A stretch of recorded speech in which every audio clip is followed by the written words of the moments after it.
আজকে দেখাবো লেবারে জাহাজ আনলোড হয় কিভাবে। তো দেখুন। তো এগুলা এই যে মাঝখানে যে বলগেটটা দেখতে পারতেছেন, এখানে বলগেট থাকে না অন্যান্য ঘাটে, কিন্তু এখানে আমাদের জাহাজ ভাবতেছে না পানি কম এই কারণে। তো এই কারণে এই বলগেটটা দিয়ে তারপরে মাল আনলোড করা হচ্ছে। তো দেখতে পাচ্ছেন এই। তো আমরা এবার নিয়ে আসলাম কয়লা। তো কয়লা লেবার দিয়ে আনলোড করা হচ্ছে এই যে টুকটুকি করে টুকটুকি করে আর কি মালগুলা নিয়ে যাচ্ছে। এই যে দেখুন।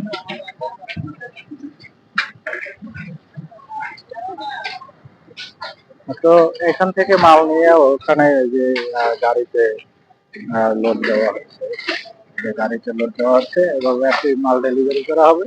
তো ভিডিওটা কেমন হয়েছে অবশ্যই কমেন্ট বক্সে জানাবেন। আর যদি পেজটি ভালো লাগে সেটা লাইক কমেন্ট ফলো দিয়ে পাশে থাকবেন। আর এরকম নতুন নতুন ভিডিও দেখার জন্য পাশে থাকবেন। আগামীতে নতুন নতুন ভিডিও পাবেন। ধন্যবাদ সবাইকে।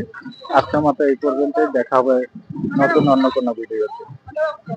তো আমি আছি যেখানে, এটা হলো কিশোরগঞ্জ ভৈরবের মধ্যে। তো ধন্যবাদ সবাইকে।